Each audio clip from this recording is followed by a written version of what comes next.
നമ്മുടെ നാടിന്റെ മറ്റൊരു പ്രത്യേകത ശ്രദ്ധിക്കണം. അതിദരിദ്രർ നമ്മുടെ കേരളത്തിലെ 64,006 കുടുംബങ്ങളായിരുന്നു. അത് 2 വർഷം മുൻപാണ്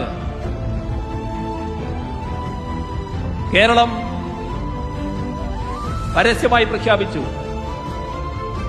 ഇത് ഗൗരവമായി കണ്ടുകൊണ്ട് ഇവരെ അതിദരിദ്രാവസ്ഥയിൽ നിന്ന് മോചിപ്പിക്കണം. അങ്ങനെ അതിദരിദ്രാവസ്ഥയിൽ നിന്ന് മോചിപ്പിക്കുന്നതിനുള്ള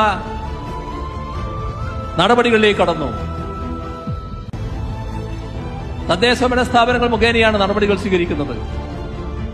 നല്ല പുരോഗതി. 2 വർഷം പിന്നിട്ടു.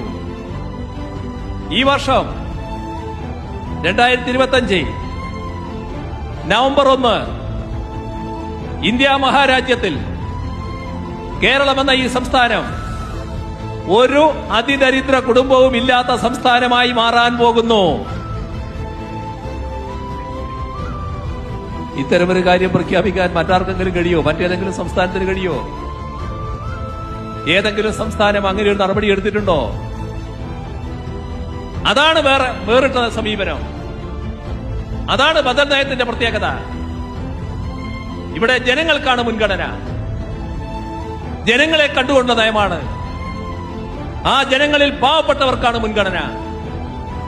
ആ പാവപ്പെട്ടവർ പാവപ്പെട്ടവരായി കഴിയേണ്ടവരല്ല. അതിദരിദ്രർ അതിദരിദ്രരായി കഴിയേണ്ടതല്ല. ആ അതിദരിദ്രാവസ്ഥയിൽ നിന്ന് അവരെ മുക്തരാക്കുന്നു. പാർപ്പിടം. നമ്മുടെ നാട് ഒരു വീട് സ്വപ്നം കണ്ടുകൊണ്ട് ആ സ്വപ്നത്തോടെ മണ്ണടിഞ്ഞു പോയ അനേകായിരങ്ങളുള്ളൊരു നാട്. LDF സർക്കാർ പ്രഖ്യാപിച്ചു ലൈഫ് മിഷന്റെ ഭാഗമായി 5 ലക്ഷം വീട്. പാവപ്പെട്ടവർക്ക് വീടില്ലാത്ത അവസ്ഥയുണ്ടാകരുത്. ഇപ്പോഴോ 4.25 ലക്ഷം പിന്നിട്ടു. 4.25 ലക്ഷത്തിലധികം വീടുകൾ നിർമ്മിച്ച് ആ വീടുകളിൽ ആ പാവപ്പെട്ടവർ കഴിയാണിപ്പോ. ബാക്കി ഏതാനും മാസങ്ങൾ കൊണ്ട് പൂർത്തിയാക്കത്തക്ക രീതിയിലേക്ക് കാര്യങ്ങൾ നീങ്ങുകയാണ്. ഇത്ര ബൃഹത്തായ പരിപാടി എവിടെയുണ്ട്? ഇതിനകത്ത് കേന്ദ്രവിഹിതം കിട്ടുന്ന ചില പദ്ധതികളുണ്ട്. അതില് ഒരു കാര്യത്തിന് 72,000 രൂപയാണ് കിട്ടുക. 4 ലക്ഷം രൂപയാണ് നമ്മുടെ ഒരു വീട്ടിൽ ചെലവിടുന്നത്. 72,000 കഴിച്ച് ബാക്കി മുഴുവൻ സംസ്ഥാനം വഹിക്കുകയാണ്. നമ്മള്